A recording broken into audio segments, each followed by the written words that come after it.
Greetings. Come on in. So this guy, Reeves Electro, has been blowing up lately thanks to I think largely that pedal show episode about 6 weeks ago, and these things sound great. They're art on the outside because this is a hand etch process that Marcus is very good at, and I mean that's worth it alone. I mean the sound is worth it alone, and then the artwork, that etch, acid etch, is epic. But what people are really going nuts about is the guts of this. So I'm sure some of you would love to be able to just do this to show all your buddies, right? That is definitely blurring the line between art and craft. And so I came up with this little hack. I thought about doing an acrylic, clear acrylic bottom, which wouldn't have been too tough. But I kind of like this hack. So what I've done is I put some little tiny magnets on there, and I took the original screws and I drove those in. So let me kind of share with you my process. So this is what I use. They're super magnets, and I think that is probably the stock number, 07090. Dimensions are 0.375 inside OD, 0.125. That doesn't make sense. Oh, thickness is 0.060. Oh, okay, yeah, at OD, gotcha. OD is 0.375 inches, 0.125, that doesn't really matter. And metric 9.5 mils, 3.2 mils by 1.5 mils thick. And they come in a dozen to a pack there. And so the process that I employed was, this works particularly well because there's this lip that goes all the way around. And what you have to do is grind out the corner, that lip, so that you can glue in the magnets. So I use a Dremel to take down the bulk of it.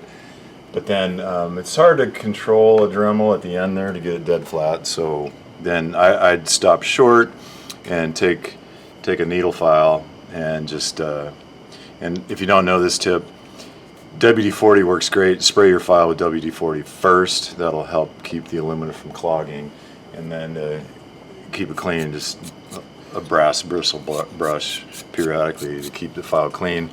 And so then I would fine-tune that, get it nice and flat with the file. And then you can bond that. If you're patient, you could use something like E6000. It would probably work great.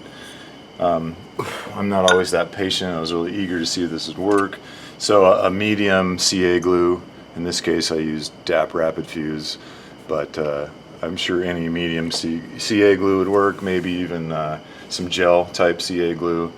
And then I also use some kicker. And so what I would do is I would apply a bead to the bottom there, and then just a light spray of the kicker on the magnet. And then the other tricky bit is you're gonna have to reduce the thickness of these screws. They're gonna sit too proud otherwise. So I'll show you a couple tricks for that. First thing you want to do is clean up and maybe create a little bit more of a countersink. So this is just a 1/4 inch drill bit. I think that's about 8 mils. And you can just do this by hand, and you're removing whatever that coating is. But this die-cast aluminum is pretty darn soft, so just give yourself a little countersink there, blow that out, good to go. And now we need to reduce the size of that screw head.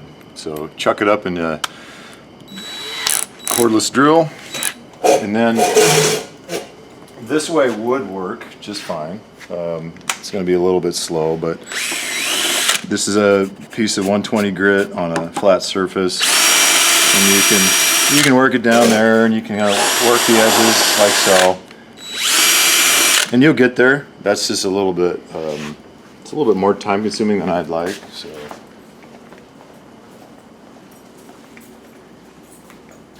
if you happen to have a skinny belt sander, these work fantastic.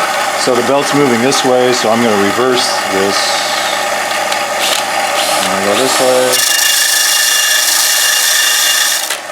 And then I'm also going to come in this way.